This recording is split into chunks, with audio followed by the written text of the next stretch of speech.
Bon, mais bonjour tout le monde. Est-ce que vous nous entendez bien? Est-ce que la réception est bonne?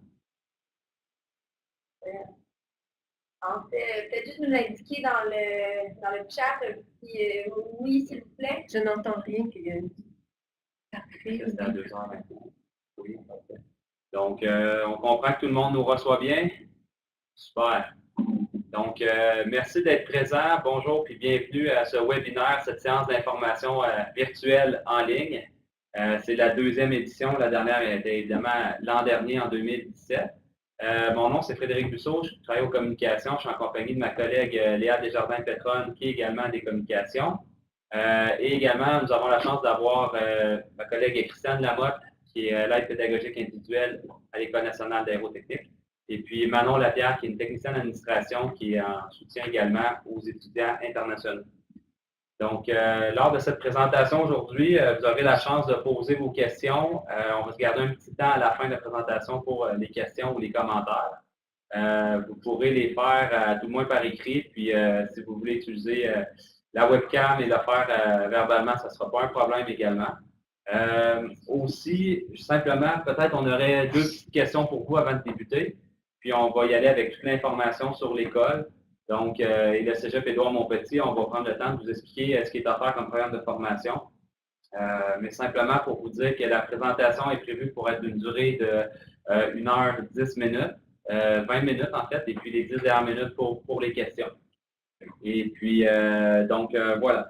Première des choses, on aimerait savoir de quel pays vous êtes, dans quel pays vous jouez présentement. On sait qu'on a des étudiants en provenance de la France, peut-être de d'autres pays. Donc, si vous pouvez tout simplement nous l'écrire, on va le noter. Là, on le voit très bien présentement à l'écran. Donc, majoritairement de la France. Alors, bonjour la France. Égal. Je vous écoute depuis la France. Donc, c'est 100% français comme clientèle. Donc, bonjour à nos amis français. Bon, maintenant, première des choses, on aimerait savoir, c'est que cette année, on a fait des activités de promotion un peu partout. On s'est déplacé dans différents pays. Là, c'est bien de savoir que les gens, on aime bien savoir de quel pays vous êtes. On aimerait savoir aussi quel programme de formation, quel type de filière vous intéresse chez nous. Donc, parce que dans nos activités, on parlait beaucoup d'aéronautique, mais on a parlé également de d'autres programmes. Il y a 5 autres programmes ou 5 autres types de filières qui étaient présentés. Il était question de technologie de l'électronique de façon générale, pas l'électronique, l'aéronautique, mais l'électronique au sens de l'électronique industrielle. Technique d'orthèse visuelle, technique de comptabilité et gestion. Il y avait également une filière en gestion de commerce, puis une autre filière en technique de l'informatique. Est-ce que parmi les participants, là, on compte jusqu'à maintenant 16 participants, est-ce que certains d'entre vous étaient intéressés par les filières que j'ai mentionnées, ou c'était uniquement pour l'aéronautique? C'est possible de nous répondre encore par écrit, s'il vous plaît. Quelques-uns qui n'ont pas accès.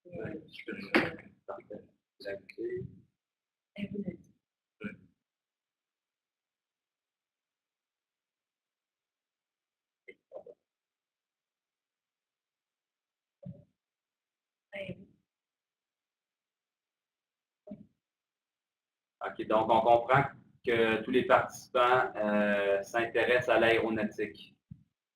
D'accord. Donc, parfait. Est-ce qu'il y avait d'autres personnes qui restaient, qui n'avaient pas encore répondu? Est-ce qu'il y avait des personnes intéressées par une des 5 filières que j'ai nommées qui n'étaient pas en aéronautique? Non. D'accord. Simplement pour vous situer, on va commencer tout de suite. C'est que l'École nationale d'aérotechnique, c'est une école d'enseignement supérieur ici au Québec. Vous savez que le système d'éducation en France et au Québec, c'est un peu différent. Et puis, simplement pour vous dire que l'École nationale d'aérotechnique est affiliée au Cégep Édouard-Montpetit, qui est la plus grande maison d'enseignement supérieur au Québec, du côté du collégial. Chez nous, le collégial, ça relève de l'enseignement supérieur. Et puis, il y a deux campus, c'est-à-dire des sites. Quand on parle de campus, ici, on parle de sites. Donc, il y en a un qui se trouve à Longueuil, où les 5 filières que j'ai nommées là, il y a quelques minutes sont enseignées. Puis l'aéronautique est offert dans une autre ville à 15 minutes en fait de Longueuil, à Saint-Hubert, sur un site aéroportuaire. Donc, nous étions prêts à répondre à vos questions là, si vous aviez des questions sur les 5 filières. Mais comme c'est 100% aéro aujourd'hui, on va se concentrer sur les formations en aéronautique. Je pense qu'il y en a un que tu devrais cocher qui est rentré dedans, si je peux. Voilà. D'accord. Donc, on va commencer tout de suite. Fait que si vous voyez que l'école fait partie du Cégep Édouard-Montpetit, pour éviter la confusion, simplement que le Cégep Édouard-Montpetit, c'est une grande institution qui regroupe 2 campus. Et le campus aéronautique, c'est l'École nationale d'aérotechnique. Donc, on va suivre une petite présentation aujourd'hui qui se trouve dans un prédit. C'est un peu comme un PowerPoint, si vous voulez. Il va y avoir également des vidéos. Si jamais vous voulez voir ces vidéos-là, Et ici, comment faire, Réna? Viens voir. Demande-moi un service, je me rappellerai, va. T'inquiète pas. Mais je sais pas, il n'y a pas de truc plus moulu, là. Demande-moi un service. C'est ça. C'est mieux, exactement. Exactement. Merci d'être patient. Un petit ajustement technique. En fait, peut-être juste mentionner que présentement, on va couper les micros. Les gens essaient de nous rejoindre par micro, là, juste parce que pour une question de logistique, c'est peut-être plus facile de communiquer par écrit. Si ça pose problème à quelqu'un ou vous avez quelque chose de plus complexe à expliquer, faites juste nous laisser savoir par écrit. On pourra vous donner accès sans problème au micro afin de l'exprimer le plus clairement possible. Parfait. Donc, première des choses, on va aller dans la présentation prédit. C'est un peu comme un PowerPoint, comme je vous expliquais. Donc, on va aller au tout début. Par contre, attention, je vais peut-être vous étourdir un petit peu. Est-ce que je suis toujours en partage d'écran? Non, c'est vrai.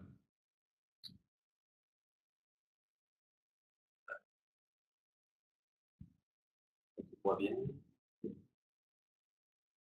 D'accord.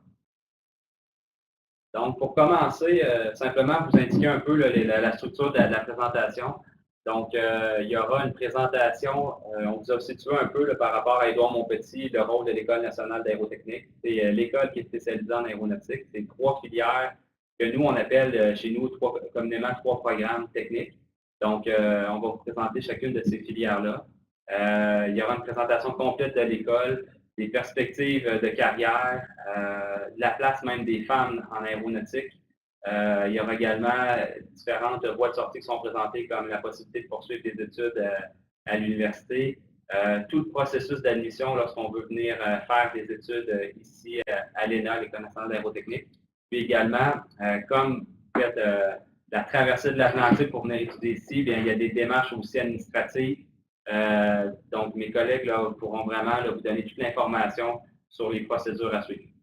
À la fin de la présentation, comme on vous l'expliquait, on va se garder au moins un 10 minutes, peut-être même un 15 minutes pour répondre à toutes vos questions. Donc, n'hésitez pas, là, on est là pour ça. Puis, s'il y a des questions qui méritent plus d'attention, on vous invitera à communiquer soit avec Christiane ou Manon, Christiane Lamotte ou Manon Lapierre, là, nos spécialistes. Juste une petite parenthèse, moi je vais quitter là, puisque je crois qu'il n'y a aucun intérêt de participer pour les programmes de Longueuil. Par contre, si vous avez des questions, toujours possible de se référer au site web du Cégep Édouard-Montpetit. Je tiens juste à mentionner aussi que présentement, on ne voit pas vos commentaires parce que nous aussi, on est là en écran complet. Donc, je ne sais pas si du côté technique, il y a quelque chose qu'on peut faire de ce côté-là. Mais sinon, c'est juste pour savoir que là, présentement, nous, on ne voit pas si vous nous écrivez. Donc, on pourrait peut-être penser à réactiver le micro pour que quelqu'un nous fasse signe oralement si il y a. Soit ça, ou que tu l'amènes pas plein écran comme tantôt. Là. Exactement, il y a peut-être quelque chose pour qu'on puisse s'assurer de voir. On a un technicien avec nous qui Arrêtez de partager. Non, votre écran est présentement partagé. Tu ne peux pas le glisser dedans. Hein. Tantôt, on avait un peu partagé l'écran. Partage en cours.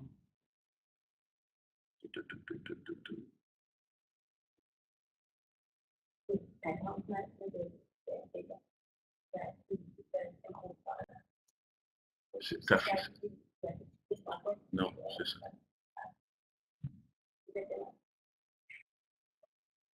Ah. Oui. Parfait. Excellent. Hey, c'est la On a première une entrevue, technicienne. mais sur ça, je vous souhaite un bon webinaire. Parfait. Merci beaucoup, Madame Desjardins-Petron. Donc là, vous voyez que je passe rapidement la partie des filières qui sont offertes au campus sur le site de Longueuil. Donc, avec toutes les informations. Et maintenant, on va commencer la partie sur les filières aéronautiques. Donc, première des choses que vous pouvez voir, c'est l'image principale de l'année 2017-2018 avec le thème, là, le slogan « La passion de l'aviation », qui est vraiment, là, je vous dirais, un thème très important à l'école.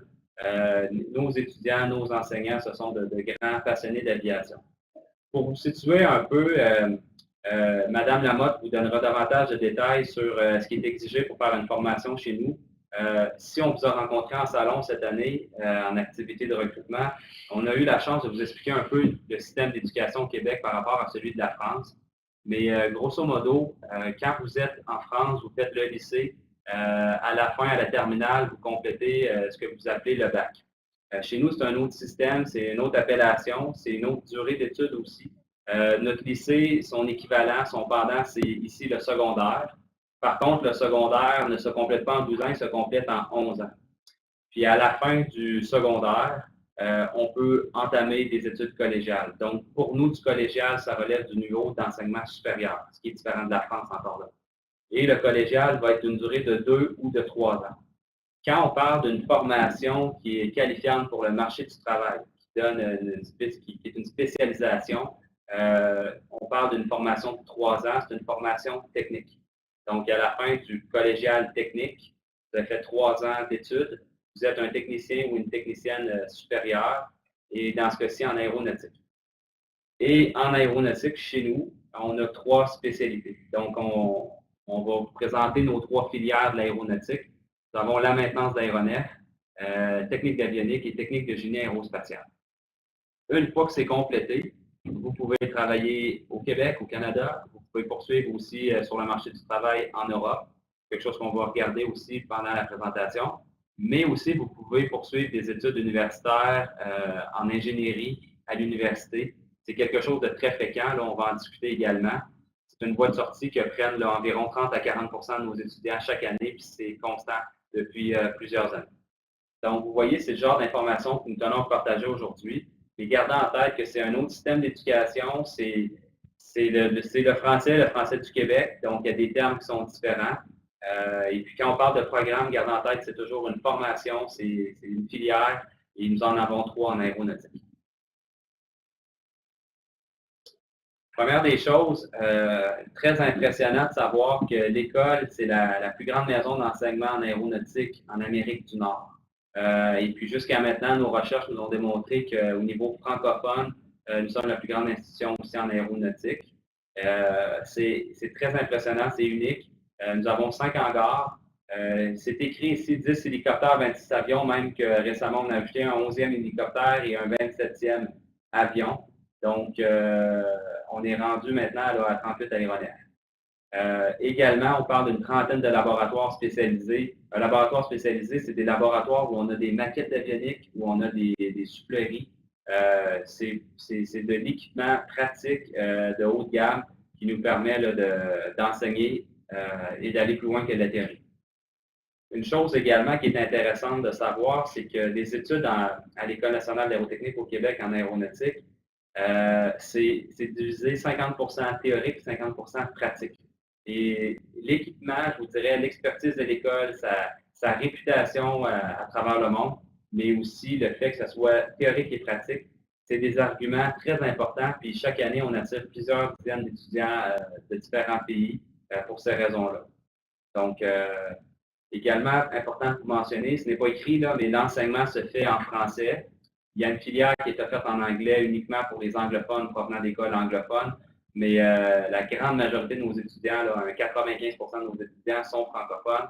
Donc, oui, le Canada, c'est un pays où il y a 2 langues officielles, mais au Québec, dans un cégep comme le nôtre, ou du moins comme le nôtre, l'enseignement se fait là, en français. On va maintenant passer à un petit vidéo Je vais vous présenter une vidéo d'introduction sur l'école, la passion de l'aviation. Puis, ce qui est intéressant, c'est que déjà, vous allez pouvoir faire une petite visite de l'école parce que toutes les images ont été tournées, ont été prises à l'école. Les gens que vous allez voir, c'est soit du personnel ou des étudiants de notre école. Donc, déjà, vous allez venir avec nous à Saint-Hubert avoir un premier contact. Donc, on commence avec le premier vidéo.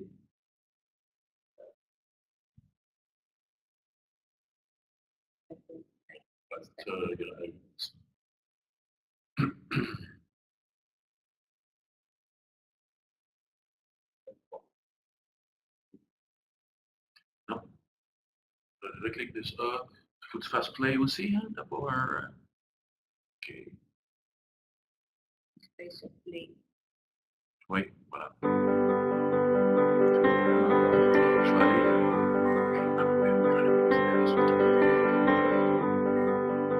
La passion naît d'un rêve. Le rêve de travailler sur quelque chose de plus grand que soi.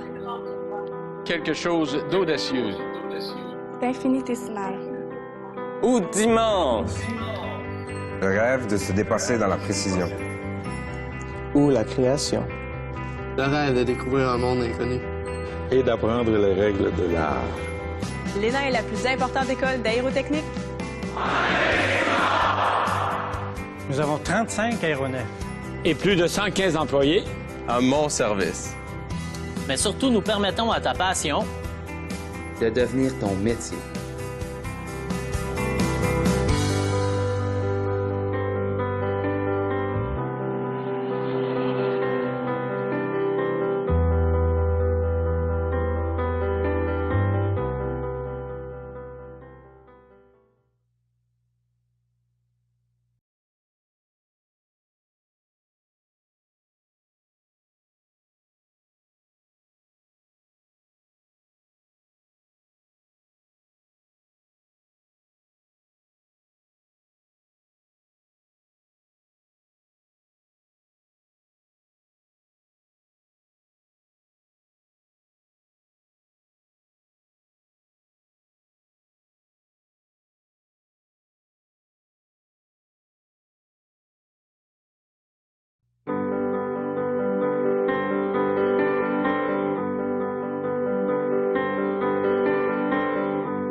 La passion naît d'un rêve. Le rêve de travailler sur quelque chose de plus grand que soi. Quelque chose d'audacieux. D'infinitésimal. Ou d'immense. Partage d'écran. Puis là, je m'en vais dans mon cours. Bon. Donc, n'hésitez pas à nous faire signe s'il y a des petits problèmes techniques, simplement nous écrire, on s'excuse. On fait de notre mieux, c'est une nouvelle plateforme pour nous, mais jusqu'à maintenant, tout semble bien fonctionner. Donc, au niveau maintenant des 3 filières qui sont offertes à l'école, il y a une filière tout d'abord du côté de la maintenance d'aéronefs. Ensuite, l'avionique, puis on terminera avec technique de génie aérospatial. Comment on va procéder? C'est qu'on vous fait une brève présentation de quelques secondes pour chacune de ces filières. C'est suivi ensuite d'une présentation là, à l'aide d'une vidéo. Et puis pour chacune, après, par la suite, là, on pourra regarder quelles sont les perspectives de carrière. Première des choses, la maintenance d'aéronefs. On peut tout de suite faire un parallèle avec l'avionique, qui sera la deuxième filière, parce qu'ici, on est vraiment dans l'entretien et la réparation. Par contre, la nature de l'entretien va changer. En maintenance d'aéronefs, on touche à tout ce qui est entretien, réparation mécanique des avions et des hélicoptères. Je vais parfois là, simplement vous mentionner les avions, mais dites-vous qu'à chaque fois, on peut appliquer ça aussi aux hélicoptères, parce que l'enseignement se fait à 50% sur les avions et 50% aussi sur les hélicoptères. Donc, la maintenance d'aéronefs, ici, on parle de mécaniciens ultra spécialisés. Quand on a touché, quand on a été formé en mécanique, en aéronautique, le monde nous appartient au niveau de la mécanique parce qu'on a touché, on a entretenu des appareils ou des équipements de haute gamme, que ce soit des moteurs d'avion, des trains d'atterrissage, de la structure, de la réparation. On va également toucher au composite. Donc, c'est une formation qui est très complète du côté de la mécanique. On va enchaîner avec un petit vidéo là, qui va vous donner plus d'explications sur cette filière.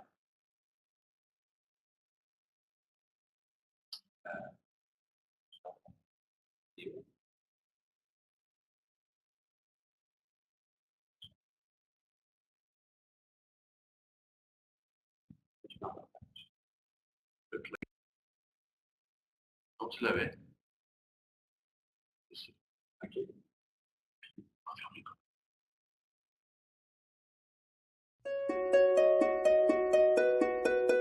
Moi, ce qui me passionne ici, c'est vraiment la mécanique en tant que telle. Même si en arrivant ici, j'avais vraiment aucune base précise en mécanique.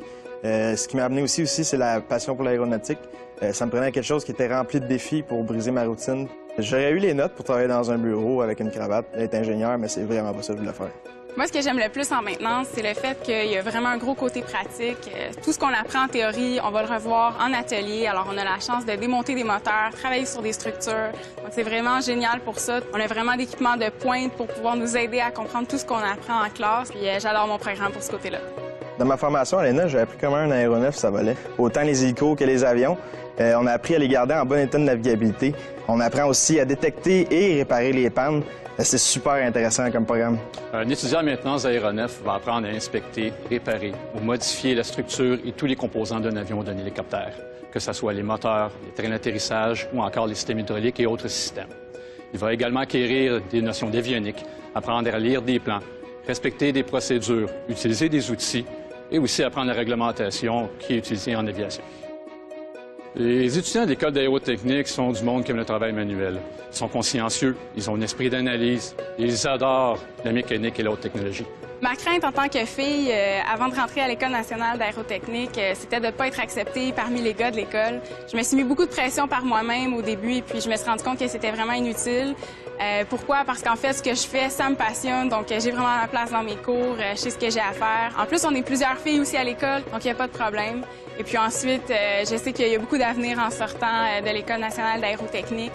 J'envisage de faire des études à l'université ou peut-être même des cours de pilotage. L'ENA offre une formation ouverte sur d'autres domaines, que ce soit l'aérospatiale ou encore la mécanique. Nous finissons de très grandes perspectives d'emploi dans l'industrie. Technicien en maintenance, technicien en banc d'essai, technicien en réparation structurale ou encore technicien en essai non destructif. Moi, en sortant, je veux vraiment aller réparer les hélicoptères dans le nord du Québec.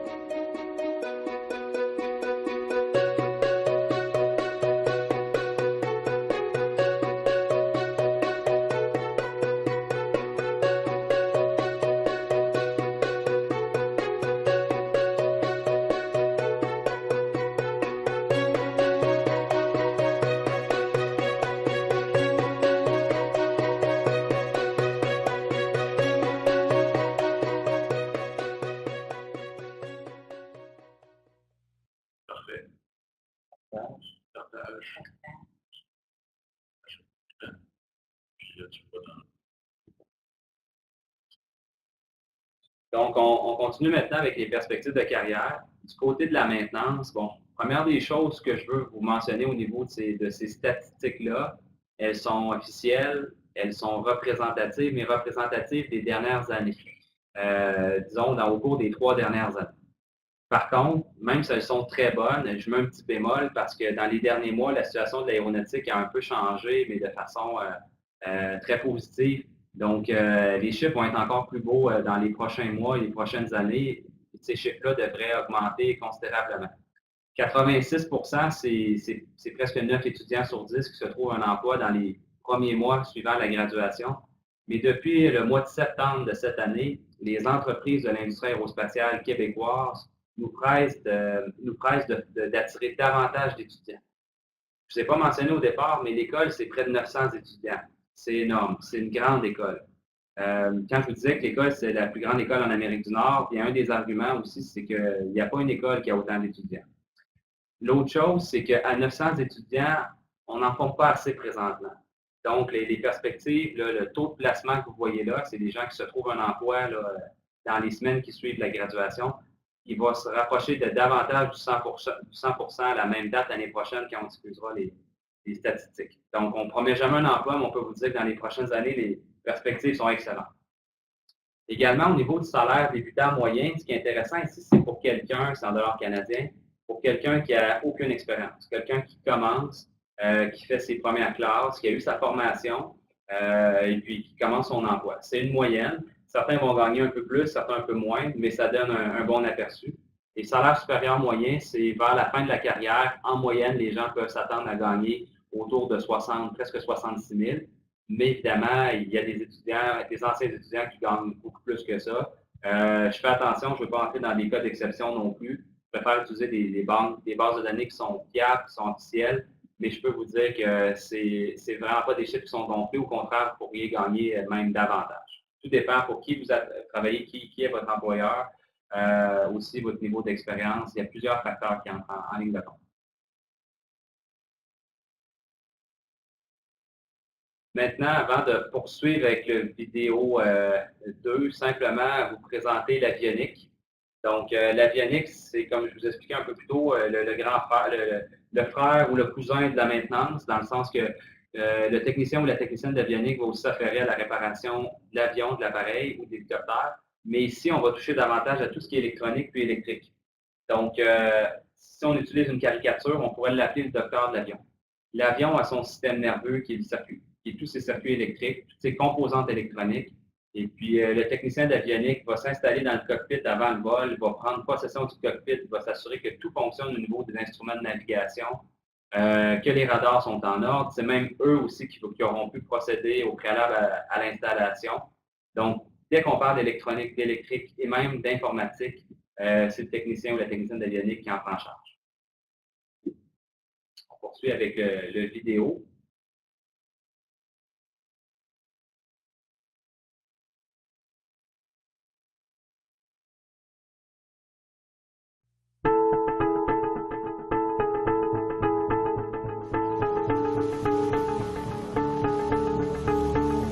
Ce qui me passionne vraiment, c'est l'aéronautique.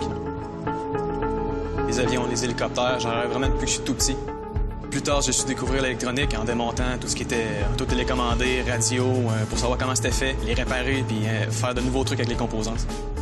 Ce que j'aime le plus de l'avionique, c'est qu'on travaille dans les vrais avions, les vrais hélicoptères. Et dès la première session, on était déjà dans les cockpits à travailler sur les instruments de vol. On a appris à entretenir, à installer les systèmes d'avionique. On a appris aussi l'électronique super spécialisée. À la fin de notre formation, on comprend tout le système nerveux de l'avion. On devient comme un genre de docteur pour les systèmes avioniques. Il y a vraiment deux volets à ce qu'un étudiant d'avionique va apprendre à l'ENA. Le premier volet, c'est vraiment au niveau de la navigation. Un technicien avionique, sa compréhension était proche de celle d'un pilote au niveau du cockpit pour qu'est-ce qu'il y ait des radios, instruments et tous ces systèmes-là qui vont être dans le cockpit. La deuxième chose, c'est vraiment au niveau de tout ce qui est électrique, au niveau de l'installation, modification et réparation de tout ce qui est filage. Et aussi une très bonne compréhension des systèmes. Parce que ces systèmes-là, que ce soit pneumatique ou hydraulique, vont fonctionner à l'aide de fils électriques. Et les qualités d'un technicien avionique, c'est vraiment au niveau de la minutie, la débrouillardise, le travail d'équipe et la communication pour communiquer avec ses pairs. Les perspectives d'emploi sont très bonnes. On est dans un milieu avec beaucoup d'innovation technologique. Même avec notre formation, on a des connaissances qui sont utiles avec d'autres domaines. Bien, les débouchés ici en avionique, c'est vraiment au niveau de métier sur l'électrique et l'électronique. Au niveau de l'aviation, c'est vraiment des compagnies de maintenance d'aéronefs ou de fabrication d'aéronefs. Il y a aussi des métiers un peu plus spécialisés. On peut penser au niveau de tests de navigation. Moi, je suis vraiment chanceux. Je me suis trouvé un emploi alors que je n'ai même pas encore fini ma formation. Je travaille au sein des hélicoptères canadiens. On est appelé à entretenir tout ce qui est système avionique des hélicoptères. On travaille sur une grande flotte d'aéronefs diversifiés. On est appelé aussi, quand on est chanceux, à aller partout au Canada, travailler en Arctique, dans le bois, dans les maritimes, les régions éloignées. C'est vraiment fun. En avionique, on forme des techniciens de haut niveau.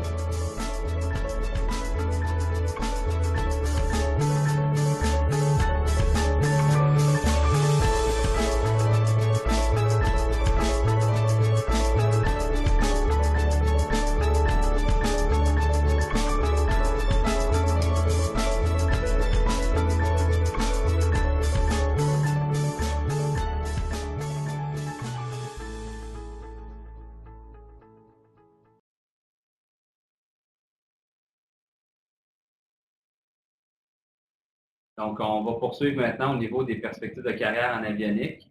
Taux de placement, vous voyez, c'est dans les mêmes eaux que pour la maintenance, 85 salaire débutant moyen, 40 000, autour de 40 000, et salaire supérieur autour de 68 000 J'ai oublié de vous mentionner, bien évidemment, le montant dollar canadien. Pour vous situer, pour vous dire premièrement qu'en euros, vous le savez, vous êtes avantagé par rapport au dollar canadien. Donc, un 40 000 c'est pas tout à fait un 30 000, là, mais c'est autour d'un 30 000 € à peu près, là, grosso modo. 68 000 là, c'est 40 quelques mille euros. Je n'ai pas fait le calcul, là, mais il faut dire que pour environ 100 €, vous avez 150 canadiens. Donc, une poignée. Au niveau des statistiques, même chose. C'est la même chose pour la dernière filière qu'on va présenter dans quelques minutes.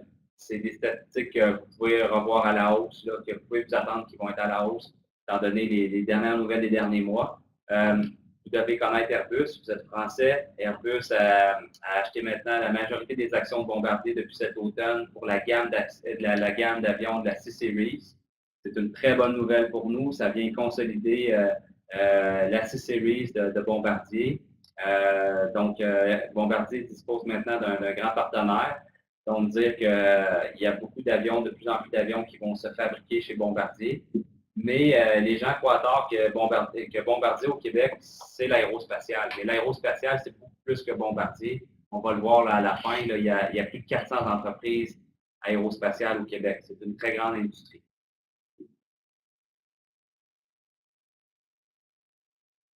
On va enchaîner maintenant avec la dernière filière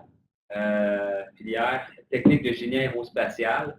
Donc, ici, on est au cœur de l'ingénierie. On a des techniciens en génie aérospatial qui vont travailler directement avec les ingénieurs et également avec les ouvriers spécialisés.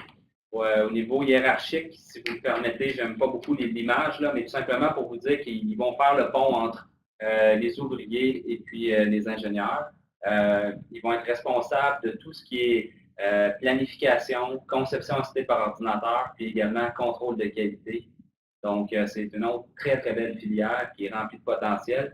Et on va passer aux vidéos tout de suite là, qui vont l'illustrer davantage.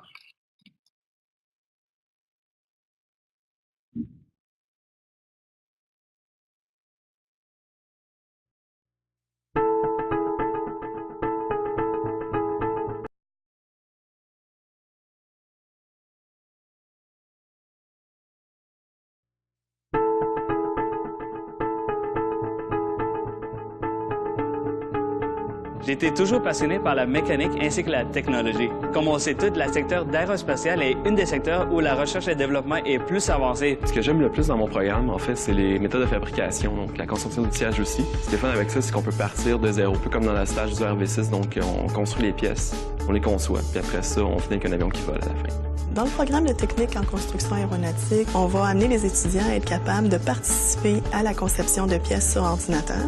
Pour ce faire, on va commencer par leur montrer comment les produire avec des machines-outils ou des matériaux composites. On leur montre aussi les étapes de fabrication et d'assemblage des différentes pièces, puis on va leur demander de faire ça en respectant les normes de contrôle de qualité de l'industrie aéronautique. Pour être heureux dans le programme de technique de construction aéronautique, un étudiant devrait avoir un intérêt par rapport à la technologie, avoir une curiosité par rapport à la mécanique et idéalement apprécier ou même aimer le travail à l'ordinateur et le travail en équipe. Au début, je voulais aller à l'université, jusqu'à ce que je découvre l'ENA, une école reconnue à travers le Québec pour sa technologie, ses équipements ainsi que ses excellents professeurs. De plus, après 3 ans, tu rentres directement dans le marché de travail. Présentement, je travaille chez Aviasa Lemex, étant un inspecteur de qualité. Du côté parascolaire, on a l'occasion de voyager partout dans le monde pour découvrir l'aérospatial. Le programme de technique de construction aéronautique de l'ENA est un programme riche et varié qui débouche sur 3 types d'emplois principaux. Alors, il y a les emplois liés à la planification, comme agent de méthode. Il y a aussi les emplois liés à la conception, que ce soit pour faire des composantes de moteurs, des aéronefs ou encore de l'outillage spécialisé. Finalement, il y a les emplois liés au domaine de la gestion et du contrôle de la qualité en aéronautique. Ce que je veux faire comme travail, en fait, je le fais déjà. Je travaille pour Bombardier sur la C-Series comme agent méthode. J'aimerais ça continuer dans cette voie-là.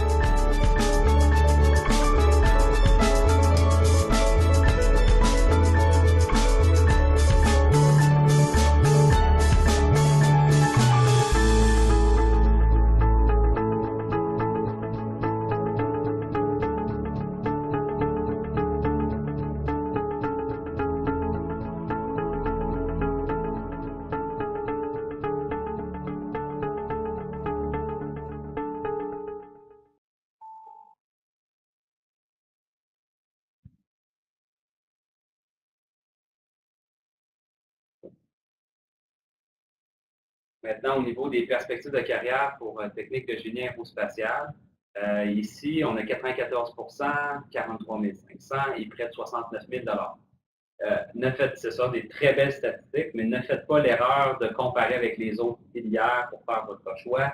Faites toujours votre choix en fonction de vos intérêts, de vos attitudes, parce que ces chiffres-là peuvent varier, ces statistiques-là peuvent varier au fil du temps. Et c'est propre à chacun. Là. Tout dépend de votre expérience et aussi où vous allez vous retrouver. Mais également aussi parce que eux aussi, ça semble un peu incroyable parce qu'ils sont déjà à 94 %, mais eux aussi, les prévisions sont à la hausse. Donc, eux aussi devraient être tout près du 100 % là, pour les prochaines années au niveau du placement sur le marché du travail. On va enchaîner maintenant. Vous avez vu dans les vidéos, il y avait toujours une mention au niveau de ce qui était exigé comme préalable, c'est-à-dire comme condition pour être admis. C'est des appellations qui sont utilisées ici au Québec qui peuvent vous paraître pas très claires. Donc, on a préparé un petit tableau qui résume bien là, ce qui est exigé. Puis je vais laisser la parole à Mme Lamotte, Mme Christiane Lamotte, qui est notre experte au niveau de l'admission. Alors, bonjour à tous. Bonsoir plutôt. Alors oui, mon nom est Christiane Lamotte. Je suis l'aide pédagogique de l'École nationale d'aérotechnique. Alors, mon travail consiste à rencontrer les étudiants puis à suivre attentivement avec eux leur cheminement et aussi avoir un regard sur leur réussite, comment ça va dans leur cours pour la bonne continuation de leur programme. Je suis aussi responsable des admissions. Alors, j'étudie les dossiers des étudiants au niveau des admissions. Bien sûr, j'espère que vous en avez entendu parler. Il faut soumettre votre dossier au complet au SRAM, au Service régional d'admission du Montréal métropolitain. Et c'est eux qui vont faire une première évaluation de votre dossier. Dans les conditions d'admission, dans le tableau que vous avez devant vous, ça vous donne des repères. Je pourrais répondre aux questions à la toute fin, selon vos situations personnelles, ou même vous laisser mon courriel pour plus de questions si vous le souhaitez. Alors, vous voyez un peu dans ce tableau-là, je pense que la plupart d'entre vous, vous êtes des étudiants français. Nous, les exigences que nous avons au Québec, l'étudiant doit posséder un secondaire 5 avec de la physique de 5 et des mathématiques de secondaire 5. Alors ça, c'est nos conditions. Pour les DEC-Bac, on ajoute la chimie. Alors, l'étudiant doit posséder la chimie pour les DEC-Bac. Maintenant, si vous allez dans les repères que vous avez dans le tableau, pour le bac général, on voit que si vous avez complété votre première, vous avez un secondaire 5. Il faudrait aussi avoir les préalables de mathématiques et de physique et de chimie si vous êtes intéressé au DEC-Bac. Mais sachez que ce ne sont pas juste les DEC-Bac qui mènent à l'université. Tous les programmes, tous nos DEC mènent à l'université. Comme Frédéric l'a mentionné au début, 30 à 40 % de nos étudiants et peut-être même plus, sont intéressés par l'université. Moi, je rencontre tous les jours les étudiants et j'ai de nombreuses questions à ce sujet-là.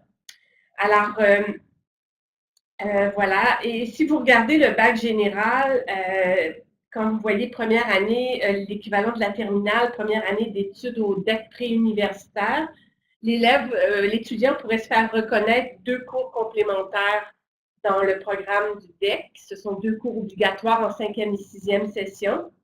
Et l'étudiant qui a un bac obtenu équivalent au DEC préuniversitaire, lui pourrait se voir reconnaître plusieurs cours de la formation générale parce que dans tous nos programmes, il y a des cours de formation générale à compléter, 14 cours de formation générale.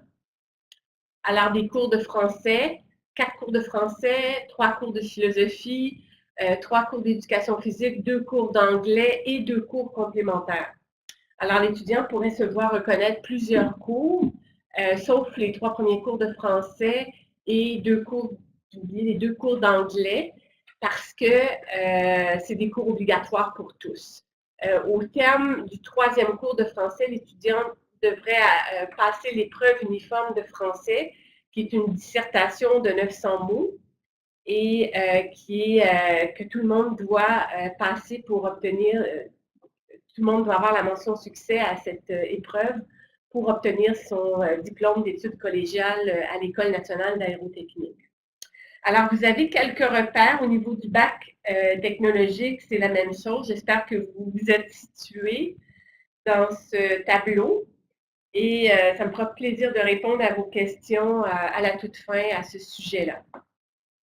J'ai oublié quelque chose? Non, ça me fait compte. C'est bon. Merci beaucoup, Mme Lamotte.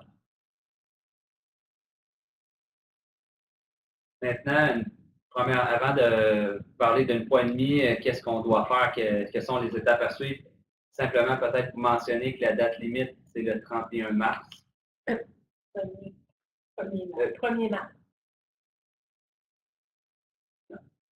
31 mars. Oui. C'est le 31 mars dans le cas des étudiants internationaux, mais par contre, il est fortement recommandé de compléter vos demandes au mois de février.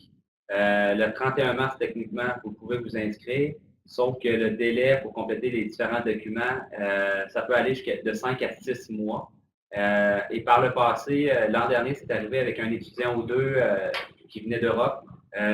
C'est réjoui un peu trop rapidement, il était admis, donc il a pris le processus un peu à la légère. Et puis, les étudiants-là n'ont pas pu entamer la session d'automne à la fin août. Donc, c'est important là, quand mes collègues, comme Mme Lapierre, vous guident dans le processus et elle vous dit de suivre rapidement les étapes qu'il faut enchaîner. Si vous voulez vous assurer de pouvoir commencer là, dès l'automne. Ça vous semble loin, mais ça vient très rapidement. Ce serait malheureux que vous ayez été admis, mais que vous n'ayez pas tous les documents nécessaires. Mais quels sont ces documents? Mais je laisse le soin à Mme Lapierre de vous expliquer. Donc, bonsoir. Effectivement, lorsque vous êtes admis et que vous voulez vraiment venir ici à l'ENA, il faut faire demande de trois documents très importants. Le certificat d'acceptation du Québec, donc le CAQ. Il faut faire cette demande-là auprès du ministère de l'Immigration, Diversité et Inclusion du Québec, qu'on appelle ici le MIDI. Donc, le CAQ, ça prend environ 1 mois pour obtenir l'acceptation et les coûts liés à cette demande-là sont de 150 $ environ. Donc, vous allez recevoir votre lettre d'acceptation par courriel et vous allez recevoir une copie également par courrier postal.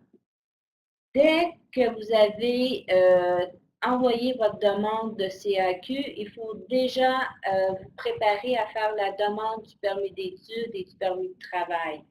Il y a beaucoup de documents à rassembler. Donc, je vous suggère fortement de faire la demande du permis d'études et du permis de travail très rapidement parce que l'attente, le délai pour l'obtenir, c'est 3 à 4 mois, des fois 5 mois, dépendant de votre dossier. Donc, le permis d'études et le permis de travail, stage coop, donc c'est vraiment un permis de travail qui vous permettra de faire vos cours de stage, même si vos cours de stage ont lieu à l'École nationale d'aérotechnique, vous devez obtenir un permis de travail stage coop. Donc, vous devez faire la demande du permis de travail et du permis d'études en même temps. Et sur ça, pour ça, vous devez aller sur le site de Immigration, Réfugiés et Citoyenneté Canada, donc le IRCC. Les coûts reliés à ça, c'est environ 150 $. Et comme je vous disais, le temps d'attente pour l'obtenir, c'est entre 3 et 4 mois. Pour le permis d'études et le permis de travail, vous pouvez faire votre demande directement en ligne. Vous créez un compte utilisateur et vous pouvez télécharger vos documents en ligne. Par contre, le CAQ, après avoir téléchargé le formulaire, vous devez envoyer tous vos documents par le courrier postal. Donc, il faut tenir compte du délai France-Québec. Donc, peut-être compter 1 à 2 semaines avant que le midi reçoive votre dossier. Donc, comme je vous dis, les délais sont très courts. Donc, si vous attendez le 31 mars pour compléter votre demande d'admission au SRAM, mais là, vous retranchez déjà de 3 à 4 semaines du processus du délai. Donc, c'est très important de faire ça rapidement.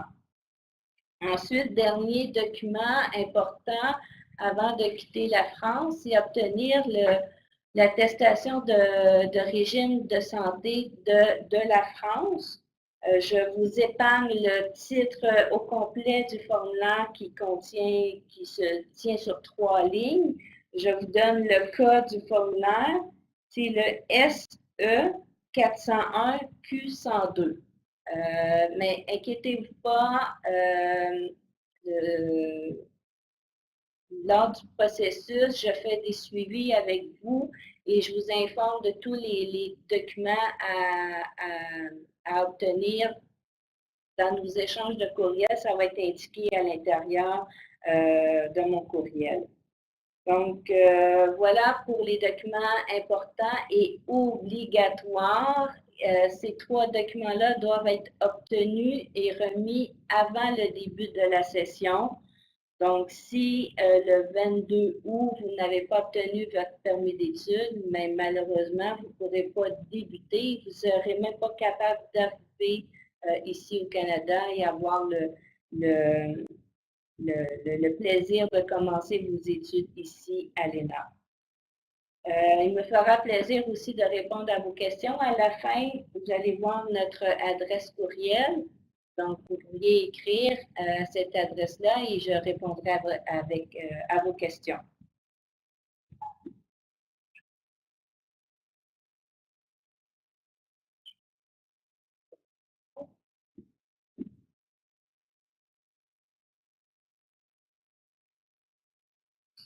OK, on va enchaîner maintenant. Merci beaucoup, Madame Lapierre. On va enchaîner maintenant avec l'industrie aérospatiale. Donc, vous avez vu maintenant, vous avez vu ce qui était nécessaire pour être admis. Vous avez vu aussi le processus, là, les grandes lignes de ce que vous devez suivre.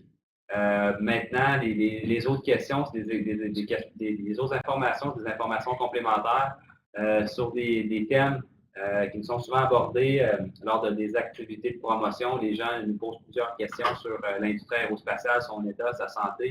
Et puis, donc, on vous a préparé un complément d'information qui peut vous être utile. Donc, l'industrie aérospatiale au Québec, c'est 407 entreprises.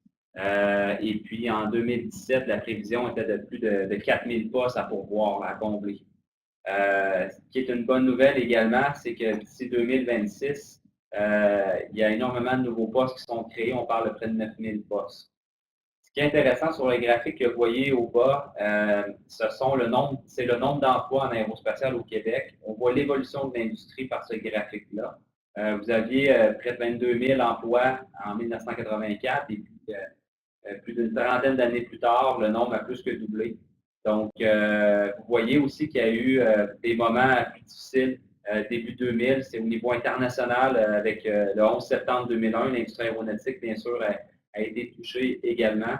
Et puis, à l'école, on avait eu également, on avait subi les contre-coups de la baisse du trafic aérien et de l'industrie aérospatiale. Donc, et puis ensuite, 2007-2008, dans ces eaux-là, il y avait les difficultés économiques mondiales. Également, l'aérospatiale avait connu une baisse, mais ça, c'est un phénomène qui est généralisé, là, qui n'est pas propre au Québec. Mais à l'école, nous, on s'en est ressenti également. Mais depuis, c'est assez stable et les prochaines années sont prévues à la hausse également. Il faut savoir que le trafic aérien, d'ici 2030, certains disent qu'il va doubler, d'autres disent qu'il va tripler. Ça prend des gens pour fabriquer ces avions-là, ça prend des gens pour les entretenir. Donc, il y a également beaucoup de baby boomers qui partent à la retraite ces années-ci. Il y a des entreprises là, qui recrutent énormément pour toutes ces raisons-là, et la plupart en fait. Et puis, donc, on vous passe le mot. C'est quelque chose qu'on entend au quotidien chez nous, comme quoi il y a des besoins criants et il faut des gens pour remplacer la main-d'œuvre ou combler de nouveaux postes. Donc, voilà pour l'industrie aérospatiale. On ne promet jamais d'emploi, mais ce qu'on peut vous dire, c'est que dans les prochaines années, il y a une fenêtre qui est très, très intéressante pour nos futurs diplômés.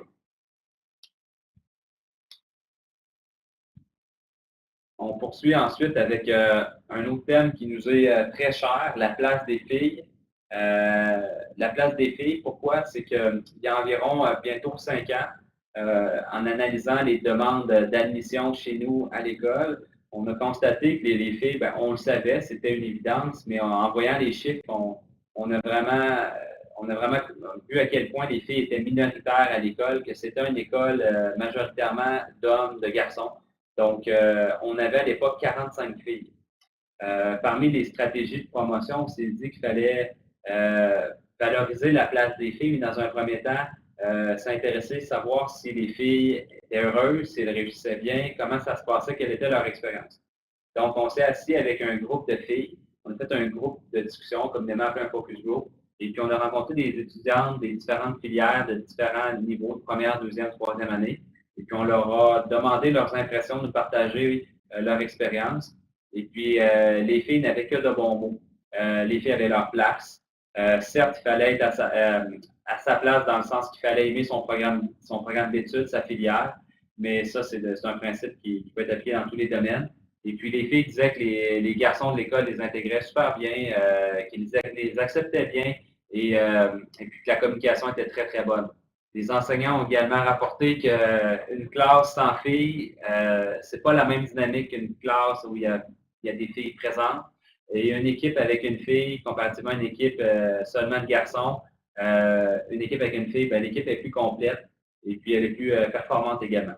Donc, quelques années plus tard, on aura fait le même groupe. Les filles ont bondé dans le même sens, puis même étaient encore même plus convaincantes. Ils disaient même que c'était plus facile pour elles dans un milieu où elles étaient, où c'était une majorité de garçons parce que les gars en prenaient vraiment bien soin. Et puis, donc, bref, 3 ans plus tard, on avait la même conclusion. Et puis, ce que je peux vous dire, c'est que depuis qu'on a lancé ces stratégies-là, on est passé de 45 filles à actuellement 95 filles à l'école. Elles sont présentement autour de 10-11 %. Ça ne semble pas très élevé, mais quand on regarde les chiffres derrière ça, on se rend compte qu'il y a une énorme progression, puis on s'attend à ce que ça continue de progresser également. Donc, si vous êtes une étudiante ou vous connaissez une étudiante, dites-vous que les filles ont vraiment leur place et puis elles peuvent être très heureuses en aéronautique. Maintenant, on poursuit avec la possibilité de poursuivre des études à l'université. Chez nous, l'ingénierie, ça ne passe pas par les grandes écoles, ça passe par les universités. Donc, un étudiant qui a son diplôme d'études collégiales techniques en aéronautique, la plupart du temps, lorsqu'il regarde un programme universitaire, si on se fie à nos étudiants, ils vont poursuivre à 99 % vers un programme d'ingénierie. Vous avez un tableau ici qui vous montre à gauche, dans la colonne de gauche, nos 3 filières, et à droite, les filières universitaires qui vont être choisies. C'est des moyennes. C'est la plupart du temps. Il y a toujours des cas d'exception ou d'autres options. Et en gros, on peut voir, exemple, que les étudiants de maintenance, le quart d'entre eux, des diplômés, poursuivent à l'université vers majoritairement génie mécanique ou génie des opérations et logistique. L'avionique, le pourcentage est un peu plus élevé. On va se retrouver vers du génie électrique, alors que génie aérospatial, on peut prendre une filière universitaire en génie aérospatial, mécanique, opération et logistique. Encore là, il peut y avoir d'autres options. Donc, c'est un phénomène qui n'est pas rare chez nous. Le programme où il y a le plus de poursuites à l'université, c'est le programme technique en génie aérospatial. Mais tous les programmes vous permettent d'aller à l'université. Madame Lamotte vous parlait des cheminements DEC-BAC un peu plus tôt. Ce sont des ententes que nous avons avec Polytechnique Montréal, une très belle entente, mais je dois vous mentionner que la majorité de nos étudiants vont poursuivre vers l'École des technologies supérieures. Et dans les choix les plus importants par la suite, il y a évidemment la Polytechnique, avec qui on a de bonnes ententes, et également Concordia. Voilà. C'est pour la poursuite des études universitaires. Maintenant, le pilotage. Vous l'avez bien vu, on n'a pas de formation en pilotage. Par contre, on est en aéronautique, donc certains rêvent de devenir pilote plus tard, que ce soit comme passion ou comme profession. Si c'est votre cas, dites-vous que la formation à l'école n'est pas un prérequis pour devenir pilote un jour, mais c'est une corde de plus à votre arc. Que vous étudiez dans une des 3 filières, dites-vous que c'est une formation directement en aéronautique, c'est reconnu, c'est spécialisé, et ça vous fait un bon bagage là, pour ensuite faire une formation en pilotage. L'exemple qui est donné ici, c'est Simon Robitaille, un ancien du programme de maintenance d'aéronefs, qui a fait une formation par la suite de pilotage, qui est commandant d'un avion de type Airbus chez Air Transat et puis il voyage à travers le monde, c'est son travail maintenant. L'ENA n'a pas été un prérequis pour sa carrière, mais il disait que c'était assurément un avantage pour lui parce qu'il pourrait même réparer l'avion qu'il pilote. Je terminerai avec, avant de vous donner les dernières informations pratiques, la vie étudiante. Donc, on aimerait vous laisser le maximum de temps pour les questions. On va passer la vidéo qui suit sur la vie étudiante, mais on veut prendre le temps de vous la présenter parce que c'est quelque chose de très important pour nous. La vie étudiante, c'est qu'à l'école, les étudiants ont la chance, en plus de leur formation académique, de s'impliquer dans des groupes étudiants ou dans différentes activités. La vie étudiante, c'est très large. C'est plus de 400 étudiants. C'est la moitié, en fait, de nos étudiants qui sont impliqués. C'est un phénomène qu'on ne voit pas partout dans tous les collèges au Québec. On a une douzaine de groupes étudiants chaque année. Parmi eux, là, vous voyez entre autres le Baja et l'Avion Cargo. Ce sont des clubs étudiants très dynamiques. On peut avoir une dizaine d'étudiants dans chacun de ces groupes-là. Les étudiants vont, dans le cas d'Avion Cargo, participer à la fabrication d'un super avion qui va être téléguidé, mais qui va transporter une charge d'environ 10 à 12 kg. Et chaque année, ils vont se préparer en vue d'une compétition qui a lieu aux États-Unis, habituellement en Californie. Et puis, ils vont affronter d'autres maisons d'enseignement supérieur, habituellement des universités. Puis, ils font toujours très bonne figure. Donc, c'est des clubs qui sont en fait des opportunités de mettre en pratique ce que vous apprenez dans vos cours et d'aller plus loin, d'apprendre à travailler en équipe, de développer d'autres compétences qui vous aident aussi à vous développer au niveau humain, puis aussi à développer votre réseautage. Donc, quand vous arrivez, que ce soit un étudiant du Québec ou de l'étranger, bien souvent, on est nouveau, il faut se faire un nouveau cercle d'amis. Donc, pour toutes ces raisons-là, les clubs étudiants ou la vie étudiante en général, c'est une occasion unique de pouvoir aller plus loin que sa formation. Et dites-vous également que dans votre curriculum vitae, dans votre bagage, quand vous allez vous présenter devant un employeur un jour pour une entrevue, c'est quelque chose aussi que vous pourrez être fier de mentionner et qui pourra faire la différence là, entre deux candidats égaux. Vous avez également d'autres images là, qui parlent beaucoup. Le hockey sur glace, pour vous dire que vous pouvez faire du sport de façon récréative. Le tout se fait à Saint-Hubert. Donc, il y a des sports comme le hockey que vous pouvez pratiquer sur l'autre campus d'Édouard-Montpetit. Mais la grande majorité des sports, vous pouvez les pratiquer à Saint-Hubert. Et puis, vous avez aussi la possibilité de faire du sport intercollégial, c'est du sport de compétition. Il y en a entre autres en soccer, le football pour vous. Il y en a dans différents sports. Et puis, il y a l'équipe des Lynx, entre autres, là, à laquelle vous pourriez participer. Donc, c'est très, très diversifié. De la musique, que ce soit pour le plaisir, il y a du piano, de la guitare, du chant, de la batterie. On a des studios spécialement conçus pour ça. Donc, c'est une école qui est très, très complète. Non seulement c'est spécialisé, c'est unique en aéronautique, mais elle est très, très complète et notre offre de services aux étudiants et même les services d'accompagnement, que ce soit la psychologie, les services d'aide à la réussite et tout. C'est une école qui est très complète. On en est très fiers. Parlant de fierté, je peux vous dire que quand on étudie ou on travaille à l'École nationale aérotécnique, on est fiers de le dire. Il y a un sentiment d'appartenance très fort. Et on a tous quelque chose en commun, qu'on soit un employé ou un étudiant, c'est qu'on œuvre dans le domaine de l'aéronautique, on prépare la relève de demain, et puis on a beau pas connaître tous les 900 étudiants, on est très fiers de dire que nous sommes étudiants, que nous travaillons à l'École nationale aérotécnique et tout le monde de l'industrie connaît notre école. Donc, je vais faire le vidéo, j'aimerais bien le montrer, mais cette section, pour vous donner ces informations pratiques qui sont très importantes, puis on veut laisser la place aux plus de questions possibles parce qu'on a parlé beaucoup depuis le début. Donc, évidemment, il y a le web que vous pouvez consulter si vous ne l'avez pas encore fait. Étudiants d'un jour. Étudiants d'un jour, ça c'est, on a des étudiants des fois, parfois qui viennent d'outre-mer, qui nous appellent ou qui s'inscrivent par Internet parce que l'inscription se fait en ligne et puis qui nous disent qu'ils vont venir passer quelques journées ici au Québec. Ça vous donne la chance, c'est en février jusqu'au tout début mars, ça vous donne la chance de plonger dans la vie d'un étudiant pendant une journée pour voir, pour voir quelle filière vous intéresse davantage. Donc, si vous prévoyez un séjour là, dans les prochaines semaines, c'était prévu, on vous encourage à vous inscrire à étudiant d'un jour. Les médias sociaux, bien évidemment, on participe, là, on est très actifs sur les différents médias sociaux. Vous pouvez les retrouver à l'adresse qui est mentionnée, notamment Facebook. Et tous les autres, donc n'hésitez pas à les consulter. Et puis, sur les renseignements des programmes et services, vous avez l'adresse ena.api ou tout simplement, vous pouvez nous écrire à International l'adresse à partir de laquelle nous avons invité à participer au webinaire d'aujourd'hui. Simplement nous répondre et puis vous pouvez nous poser vos questions. Donc, International, sans E, à commercial cégemonpetit.ca ou l'adresse que vous voyez là. Donc, n'hésitez pas à nous écrire.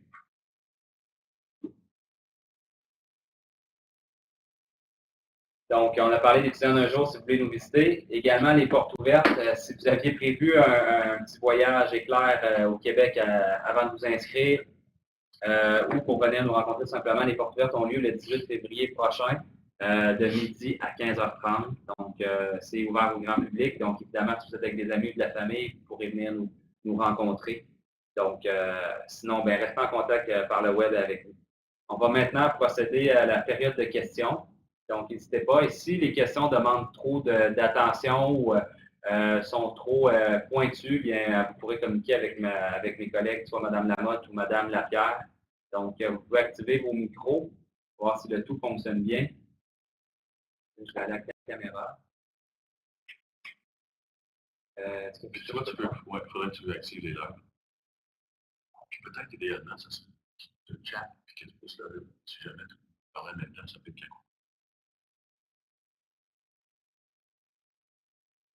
Donc, si vous avez une question, peut-être nous l'indiquer par le chat et puis pour éviter que tout le monde parle en même temps, nous sommes en train d'activer les micros. Donc, juste nous faire signe par le chat puis on vous donnera la parole.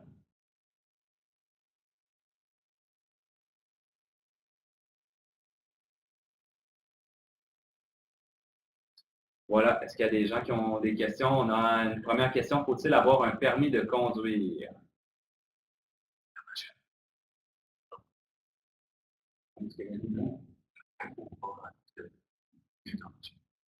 Oui, bien, en fait, première des choses, le permis de conduire n'est pas nécessaire. La plupart des étudiants internationaux vont se trouver un logement sur la Rive-Sud ou encore sur l'île de Montréal. On se trouve environ à 20-25 minutes là, de l'île de Montréal. Tout dépend de où vous vous trouvez sur l'île, bien sûr, parce que c'est quand même grand.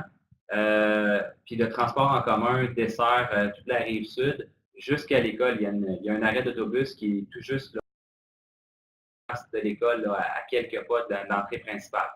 Donc, il y a le métro Longueuil. La ligne de métro se rend jusque sur la Rive-Sud. Et de là, il est possible de prendre une des lignes d'autobus qui vous amène directement à l'école. Donc, les étudiants pourront soit vivre ce que vous appelez le campus, là, dans une résidence qui est juste à côté de l'école, ou encore prendre le transport en commun pour venir jusqu'ici s'il se trouve un logement là, à proximité.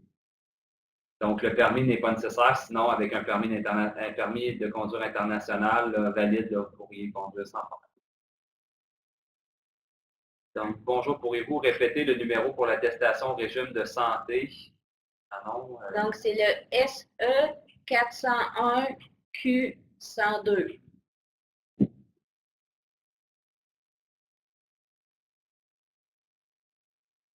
D'accord. Prochaine question.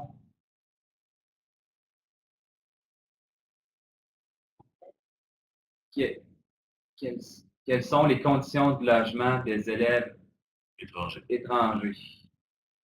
Les conditions de logement, j'en comprends ici que vous parlez des coûts, des possibilités de logement. Donc, si je ne réponds pas bien à la question, si je l'interprète mal, veuillez peut-être me le préciser. Mais sinon, les coûts vont être autour de... Ça va varier beaucoup selon le type de logement que vous allez chercher. Vous pouvez louer une chambre, un appartement. Les coûts peuvent être de l'ordre de 300 à 400 $ à peu près environ. Et bien plus, évidemment, si vous voulez prendre de quoi de plus grand ou plus luxueux. Mais habituellement, c'est le coût que les gens vont payer en chambre ou dans un petit appartement. Donc, divisé encore là par 1,5, ça vous donne une petite idée en euros. Puis les conditions, bien, ça vous donne des logements qui sont très bien, qui sont très propres, là, que vous pourriez avoir. Puis si vous voulez aller du côté des résidences, vous trouverez le site des résidences sur notre site Internet. Par contre, il faut vous dire que les résidences sont privées, n'appartiennent pas à l'école. Donc, vous devez faire évidemment vos démarches vous-même. Et puis le faire rapidement parce que les places s'envolent très rapidement. Le nombre de places est limité aux résidences de l'école, ce que vous appelez un campus. Est-ce que la carte RAMQ peut convenir pour l'assurance santé? Donc oui, pour les Français, vous devez obtenir la carte RAMQ. Pour ça, vous devez obtenir le formulaire SE 401Q102 et par la suite, vous vous rendez au bureau de la RAMQ pour adhérer à notre assurance maladie du Québec. Alors ici, on a une question de Gabriel Asset qui nous demande les 3 formations me plaisent. Est-ce que vous avez un test qui aide à déterminer ce qui nous correspond le mieux? Bon, c'est une très bonne question. Pour le moment, il n'y a pas de test, en fait. Par contre, on est là pour répondre à vos questions. C'est sûr que les 3 programmes sont très intéressants, ils sont complets, ils ont des très bons débouchés. Je vous dirais que si vous voulez en savoir davantage, peut-être de regarder sur des vidéos à nouveau, peut-être d'aller faire un tour sur le site web. On a des vidéos aussi avec des diplômés en action. Vous pourriez voir le genre de débouché possible comme emploi. Vous pouvez aussi communiquer avec nous si vous avez des questions, vous voulez creuser, approfondir un peu plus. Davantage, ça nous ferait plaisir de vous répondre. Madame Lamotte? Je rencontre souvent les étudiants, mais je peux vous dire que les étudiants qui sont très actifs, qui aiment le travail qui bouge, qui aiment le travail plus physique, vont vers le programme de maintenance. Les étudiants qui aiment beaucoup la précision, qui aiment le travail logique, qui aiment le travail plus relié à l'électronique, vont plus vers le programme d'avionique. Et les étudiants qui aiment le travail sur ordinateur plus sédentaire vont aimer beaucoup le programme de génie aérospatial. Tous ces programmes-là vont travailler aussi dans les hangars et tout ça, mais principalement, c'est peut-être une façon de vulgariser là, les intérêts reliés à chacun des programmes.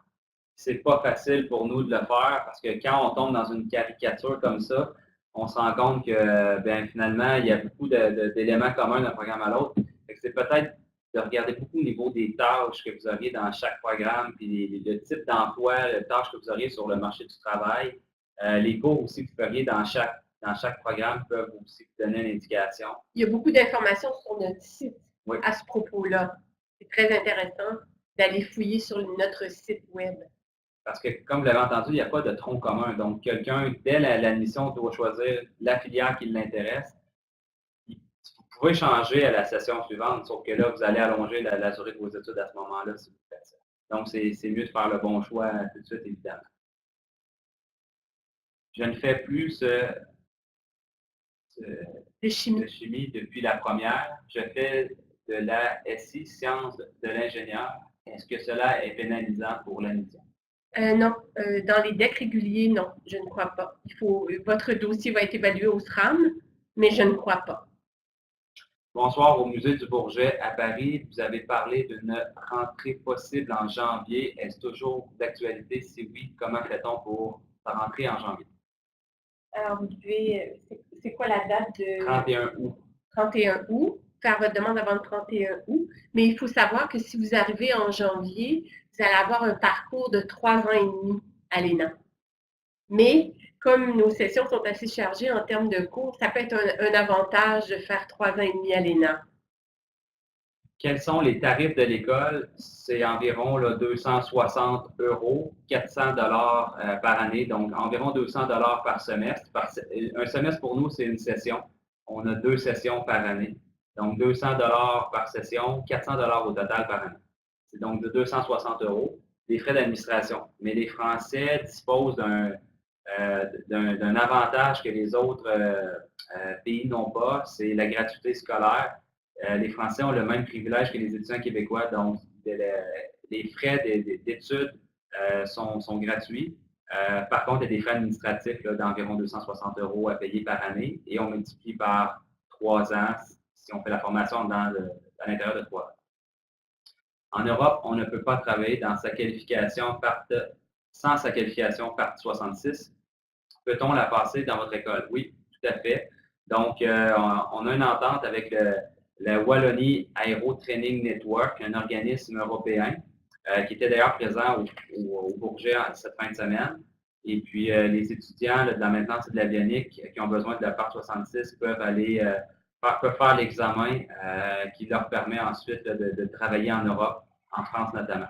Donc, oui, vous pouvez la passer, puis c'est offert même à l'école à la suite de vos études.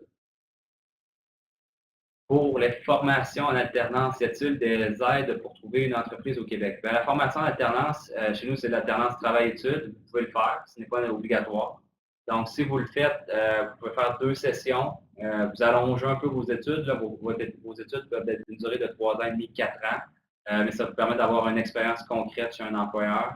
Donc, c'est vraiment quelque chose pour vous. Puis, il y a une aide. Puis, il y a une aide. Il y a quelqu'un qui travaille temps plein sur ce dossier-là pour dénicher des stages, aider les étudiants à préparer les outils qu'il faut pour se présenter à l'employeur.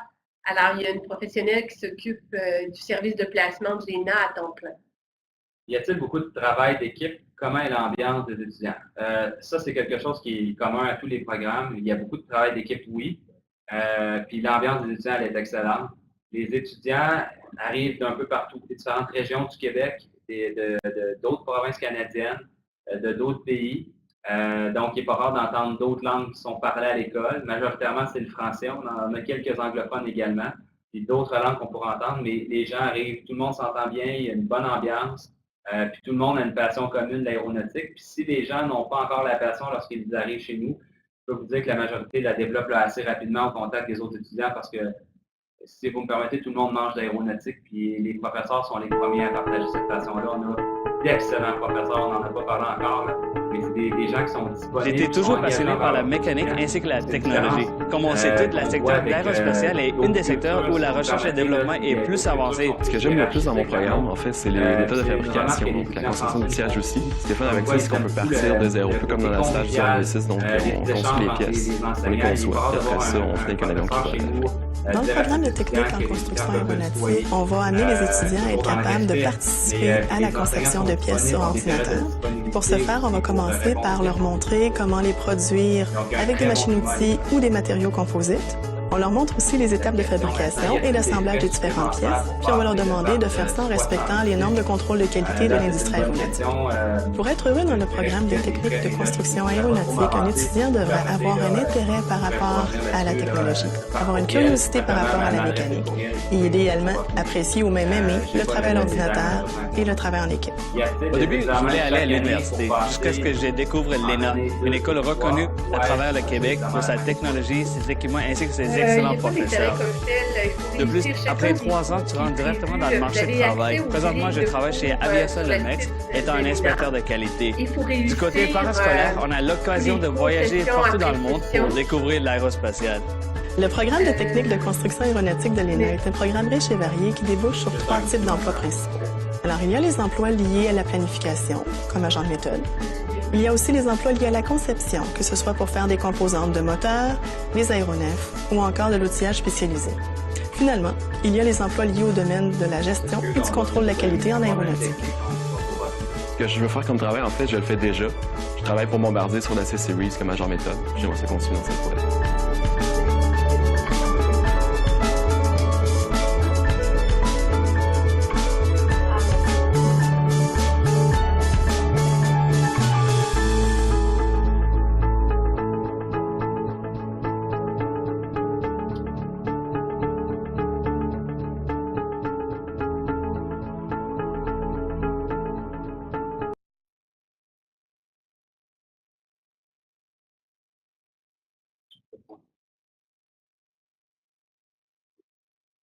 On peut-tu continuer à parler? C'est bon. Alors, durant la dernière session, il y a 2 cours dans chacun des programmes qui sont attachés à l'épreuve synthèse de programme. Et oui, il faut réussir ces 2 cours-là et réussir l'épreuve synthèse de programme pour obtenir son diplôme d'études collégiales. Mais il n'y a pas d'examen par année, c'est par chacun des cours. Donc, une fois la formation terminée, est-ce que je peux revenir en France pour faire une école d'ingénieur?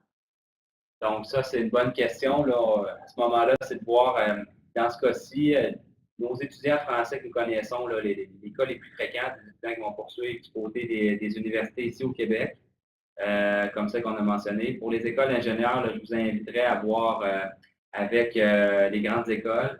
Je crois qu'il y a des passerelles possibles. Est-ce que vous devez ajouter une année de formation? Là, je n'ose pas trop m'aventurer, mais ce serait davantage avec les grandes écoles. Il faudrait vérifier pour cette question-là. Parce que chaque école fait ses reconnaissances de cours, de programmes et tout ça. Alors, il faudrait plutôt vous adresser aux grandes écoles s'il y a lieu. Quelle fonctionne la couverture sociale? Quelle est la couverture sociale des étudiants par rapport à la France, si je comprends bien la question? Manon? Donc, tout ce qui est médicaments, c'est, je ne sais pas si c'est gratuit, c'est une bonne question. Vous pouvez, ce que je peux dire, c'est que pour voir un médecin, vous pouvez aller dans une clinique ou dans un hôpital si c'est très urgent et c'est gratuit. Mais pour tout ce qui est soins spécialisés, si vous brisez une jambe et que vous avez besoin d'un plâtre, d'une prothèse ou quel que soit, il y a peut-être des frais supplémentaires à payer. Il faudrait aller voir sur le site de la RAMQ pour avoir plus de détails, qu'est-ce qui est couvert et qu'est-ce qui n'est pas couvert et les coûts reliés à cela. Est-ce qu'il y a d'autres questions? En attendant, là, on a vu le commentaire. Donc, il y avait un problème de son. Le tout semble réglé. Donc, il y a des gens qui ont d'autres questions. Avant de quitter, j'aimerais vous demander, avant de vous dire les derniers mots, simplement peut-être vous demander, parce qu'il y a des gens qui se sont ajoutés depuis le tout début. On avait initialement demandé s'il y a des gens qui venaient, de quel pays vous étiez. La plupart, vous avez répondu la France. Simplement nous dire si c'est quelqu'un qui viendrait d'un autre pays que la France, nous le mentionner. Si, exemple, on a quelqu'un du Maroc, simplement écrire Maroc pour qu'on voit s'il y a des participants de d'autres pays, s'il vous plaît.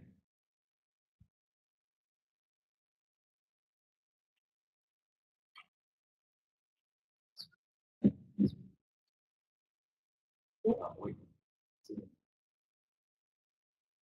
Donc, à l'issue d'un DEC, à l'issue d'un DEC, quelles sont les conditions pour poursuivre des études à Polytechnique Montréal? Dans les universités au Québec, il est question de cote R. C'est une cote qui est calculée à l'aide de la moyenne du groupe, de votre force, de chacun des groupes, de la force de chacun des groupes. Et cette cote R-là est disponible par cours. Et pour Polytechnique, on parle au-dessus de 26 de cote R pour le programme dans les programmes généraux. Pour le programme de génie aérospatial, on parle autour de 30 de cote R et plus. Alors, c'est assez compétitif.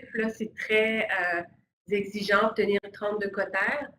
Mais bon, c'est faisable. Chaque année, plusieurs de nos étudiants qui sont admis à la Polytechnique. Voilà, c'est ce que je peux vous dire. Pour ce qui est de l'école de technologie supérieure, il n'y a pas de cote R comme telle. Alors, vous pouvez rentrer là dès que vous avez votre DEC. Mais quand même, là-bas, c'est quand même une école aussi très exigeante. Là. Il y a des possibilités de faire des stages là-bas, 1 année et demie de stage, 10 000 $ par stage. Alors, il y a beaucoup d'universités qui offrent des programmes de génie. On les fait venir à l'école à tous les mois de janvier, février, et les étudiants peuvent poser leurs questions, s'adresser à eux et poser leurs questions aux différentes universités face à leurs critères de sélection. D'accord. Une question.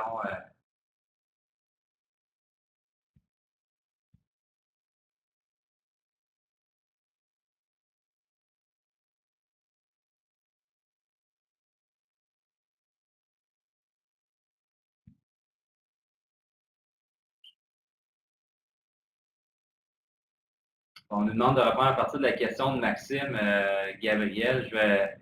Je peux faire un petit survol rapide, là. Je ne voudrais pas perdre tous les participants, mais essentiellement, à la fin, on pourra reprendre. On va prévoir une nouvelle question, puis par la suite, on pourra faire un survol de ce qui a été dit pour être sûr que tout le monde ait eu toute l'information. Y a-t-il des congés entre 2 sessions? Quelle durée?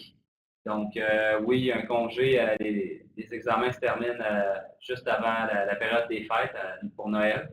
Ça reprend par la suite là, vers la fin janvier, puis à la fin mai, jusqu'à la fin mai. Et puis, par la suite, il y a un congé jusqu'à la fin du mois d'août. Donc, c'est à la fin août que les classes reprennent, puis le cycle recommence. Puis, il est possible, avec votre permis de travail, de travailler à temps plein pendant l'été également. Donc, pouvez-vous donner l'adresse exacte de la porte ouverte du 18 février? Merci beaucoup. Donc, l'adresse exacte, c'est à Saint-Hubert. C'est sur le site Internet, là, dans les directions à suivre. Donc, c'est à Saint-Hubert sur le chemin de la Savane, donc 55-55 chemin de la Savane. Et puis, c'est à Saint-Hubert. Et puis, c'est sur le site de l'aéroport de Saint-Hubert.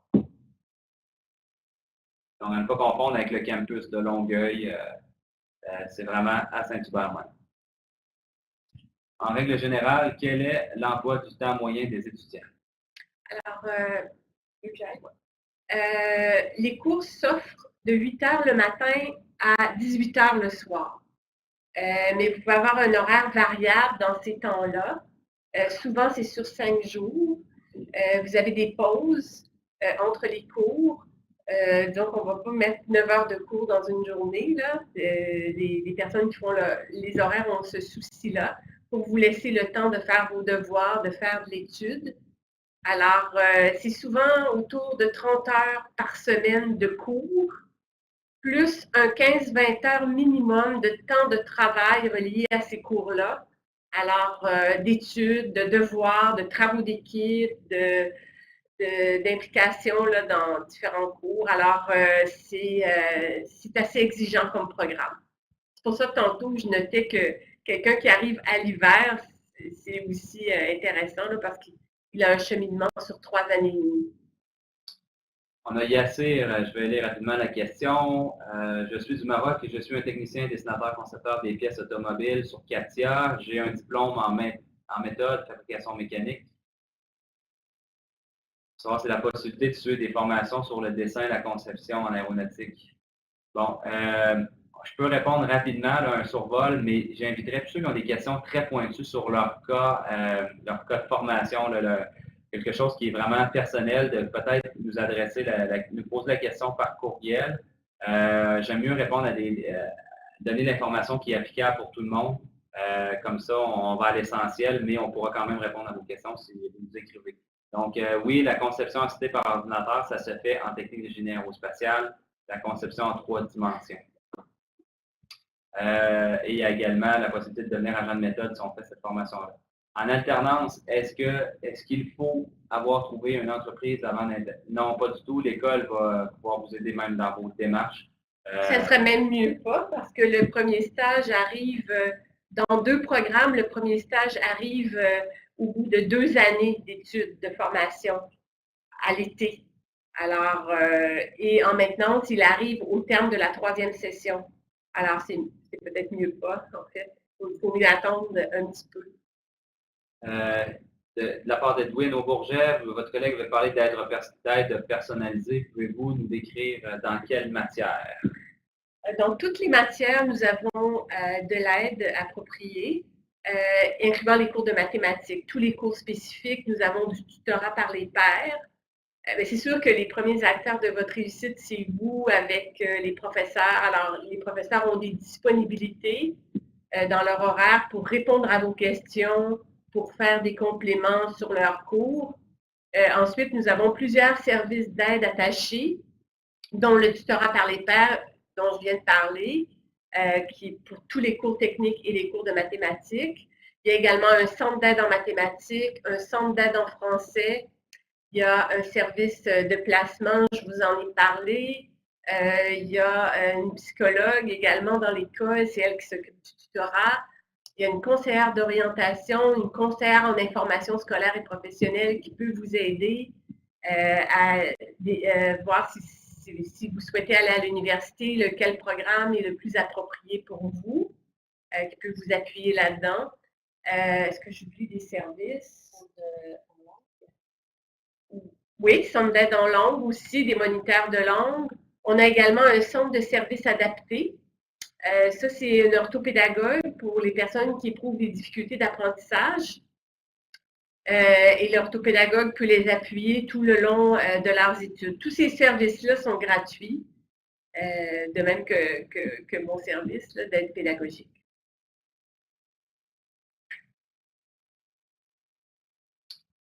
Une autre question de Rémi Madelbos concernant le sport. Est-ce que la licence sportive est payante? Si oui, quel est son prix? Non, pour faire le sport. La salle de musculation, c'est 40 $ pour une session, c'est pas cher. Ouais. Il y a des frais de base là, pour certains sports, là, tout dépend de ce que vous voulez faire, mais l'offre est très dressée. Ça peut être de la musculation, ça peut être pratiquer le soccer, ça peut être de jouer au hockey, le hockey sur glace. Vous verrez selon vos intérêts, il y a plusieurs options. Merci.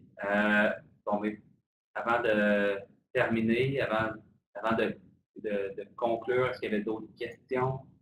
Sinon, il y a Gabriel qui nous demandait de faire peut-être un petit retour là, sur ce qui avait été manqué à cause du public. Je suis un peu confuse, excusez-moi. En cours, on-t-il bien lieu?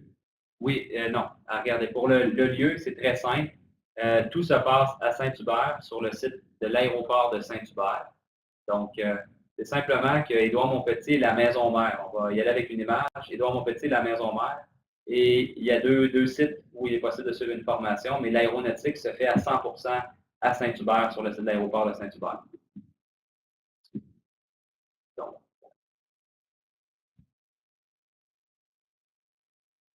les frais pour le PAD 66, ce qu'on a mentionné, Gabriel, ça devait être pendant les problèmes de son, c'est que nous n'avions pas cette information-là avec nous. Je sais qu'on en parle un peu sur notre site web, malheureusement, je ne l'ai pas avec moi. Si vous voulez m'adresser la question par courriel, je ferai suivi avec vous. Ou à Saint-Hubert, l'adresse, c'est ce qu'on avait mentionné, le 5555 place de la Savane, et puis c'est à Saint-Hubert, vraiment sur le site de l'aéroport. C'est très bien visible une fois rendu à Saint-Hubert. Faut-il avoir une réserve d'argent pour pouvoir vivre au Québec? Oui, de toute façon, pour obtenir votre CAQ, permis d'études, ils vont vous demander si vous êtes capable de poursuivre vos études et de vivre au Québec également. Donc, ils vont vous demander une preuve de finances au moins pour une année scolaire. Donc, il faut donner des preuves de votre compte bancaire d'investissement. Donc, oui, pour obtenir le CAQ, vous allez devoir fournir cette preuve-là. C'est à peu près 9 000 € pour une année scolaire. Le frais de subsistance. Autant les frais administratifs que les frais de subsistance, donc le logement, nourriture, les vêtements, les activités, donc environ 9 600 €. C'est bien, c'est intéressant pour nous, c'est motivant. Vous avez participé bien, vous avez plusieurs commentaires ou questions. Est-il conseillé de prendre des cours d'anglais particuliers car l'anglais, c'est très important? Non. Non. Ici, dans la formation, par contre, vous avez la formation générale, comme Mme Lamotte expliquait. Puis il y a 2 cours d'anglais. Des cours, donc vous aurez la chance de parfaire votre anglais, mais vous n'aurez pas à parler en anglais dans vos cours. Il peut y avoir des documents en anglais, pas à l'aéronautique, mais il ne faut pas être bilingue pour bien comprendre et bien réussir. Quel est le coût de ces 3 années d'études environ à Montréal? Donc, prévoyez près d'un 9 000 $ pour l'ensemble, 9 000 € par année. Oui, environ 9 000 €, un peu moins de 9 000 €, entre 8 et 9 000 € par année, multiplié par 3 années d'études, puis ça vous donne le budget à prévoir. Y a-t-il des des bourses étudiantes au Québec. Non, pour les Français, en fait, le gros avantage, c'est au niveau des frais de scolarité qui sont gratuits. Comme incitatif, si vous voulez. En fait, les Français paient comme les Québécois. C'est pas gratuit. C'est ça. Donc, les frais de scolarité sont gratuits, c'est les frais administratifs qu'il faut débourser de 260 € par année. Donc, c'est l'équivalent de la bourse, dans le fond, qui est l'avantage pour les étudiants français. Si vous êtes d'un autre pays, par contre, il y a moyen d'appliquer pour obtenir une exemption des frais de scolarité, comme les Français ont cet avantage-là. Les bourses françaises peuvent-elles être attribuées lorsqu'on est au Québec? Ça, il faudrait voir avec la France. Vous devez faire vos recherches en France si vous pouvez obtenir une bourse d'études pour venir étudier au Québec. Mais comme Frédéric a dit, ici au Québec, malheureusement, vous n'avez pas le droit de bourse ici au Québec.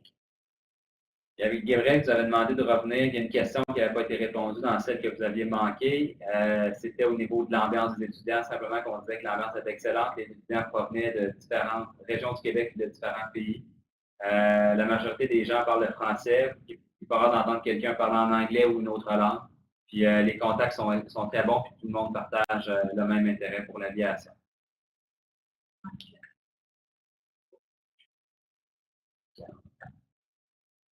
Existe-t-il un restaurant universitaire? Ben, il y a une cafétéria à l'école. Oui, il y a également un café étudiant qui est très beau. Donc, vous pouvez manger, prendre un café sans problème tous les jours ici à l'école. Super conférence, ça donne envie. Ben, merci beaucoup, Keita, c'est très gentil. Je crois me rappeler de vous, votre nom me dit vraiment quelque chose. Donc, après, on s'est rencontrés, je crois, dans un salon de recrutement. Après 2 années d'études post-bac DUT en France, est-il possible d'intégrer l'école? Oui, mais vous avez plus que le nécessaire probablement à ce niveau-là, parce que l'école ici, notre formation équivaut à un DUT ou un BTS. Donc, à moins que vous étiez dans une autre filière, un autre domaine, et puis vous voulez faire l'aéronautique, sinon c'est comparable en termes de niveau de formation. Oui, exactement. OK. Donc, voilà. Est-ce qu'il y avait peut-être une dernière question ou deux avant que nous terminions? On peut avoir vos adresses mail pour plus de questions. Donc, on vous redonne l'adresse principale. En fait, c'est celle à partir de laquelle on vous a envoyé le lien de l'activité. Donc, international sans E, donc international à commercial ou arobase cégepmontpetit.ca. Cégep Montpetit, c'est C-E-G-E-P, M comme maman, O, N comme Nathalie, T comme Tristan, petit.ca. Donc, cégepmontpetit.ca. Puis, il me fera plaisir de vous répondre et puis, ça sera de ma part ou de la part de mes collègues. J'ai un brevet de base de pilote d'avion en France. Est-il possible de voler au Québec avec? Bon, là, vous me posez une question sur le pilotage, une très bonne question. Il faudrait voir avec peut-être les écoles de pilotage ici du côté du Québec ou de Transport Canada également. Peut-être vérifier sur le site Internet de Transport Canada. Merci pour vos informations précises, votre disponibilité. Merci beaucoup. Bon, bien, merci pour vos commentaires, vos appréciations, c'est très gentil. Et pourra-t-on avoir une copie de vos présentations? On est en train de voir si on peut, l'enregistrement du webinaire, si on peut le convertir en lien web. Et si c'est le cas, il me fera plaisir de vous le repartager. À suivre, c'est une nouvelle option qui s'offre à nous. Là, on va tenter de vous la partager. Soyez assurés, si c'est possible, on va le faire. Merci pour cette conférence. Alors, merci à vous. Merci de votre participation. Vous avez été d'excellents participants. Vous nous avez posé des questions. On a senti que vous étiez avec nous du début à la fin. On s'excuse pour les problèmes techniques qui étaient hors de notre contrôle. Et puis, donc, on a eu plus d'une vingtaine de participants pour ce premier salon en 2018. Donc, au plaisir peut-être de vous croiser à l'automne, à la session d'automne 2018 de cette année. N'hésitez pas à communiquer avec nous si vous avez des questions ou des commentaires. Et puis, ça nous fera un grand plaisir là, de vous répondre. Et puis, voilà. Donc, une bonne fin de soirée. Il est tard pour vous. Bonne nuit de sommeil et puis au plaisir de vous reparler. Au revoir. Au revoir.